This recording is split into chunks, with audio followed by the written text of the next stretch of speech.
Hello friends, welcome to our channel Tutorial Help Course for English. Friends, আমি পায়েল। যদি তোমাদের আমার এই চ্যানেলটা ভালো লাগে তাহলে অবশ্যই আমার চ্যানেলটা সাবস্ক্রাইব করো এবং পাশে থাকা বেল আইকনটা অবশ্যই প্রেস করো যাতে আমি যখনই নতুন কোনো ভিডিও আপলোড করব তোমরা সাথে সাথে তার নোটিফিকেশন পেয়ে যাও। আর ভিডিওগুলো ভালো লাগলে কিন্তু অবশ্যই লাইক, কমেন্ট এবং শেয়ার করতে ভুলো না। আজকে আমরা প্রাইজ গিভিং সেরেমনি নিয়ে একটা প্যারাগ্রাফ আলোচনা করব। তো চলো শুরু করা যাক। The prize giving ceremony in your school. The prize giving ceremony is a very happy occasion for the boys of a school. On these days, students get prizes for their proficiency in studies, games, sports, and different cultural activities. The last prize distribution ceremony of our school was held on Sunday last.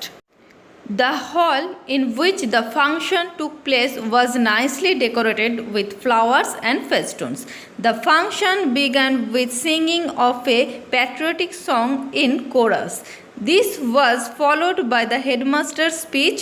Then the chief guest was requested to give away the prizes. After this, the students of our school performed dance and sang Robindra Sangit.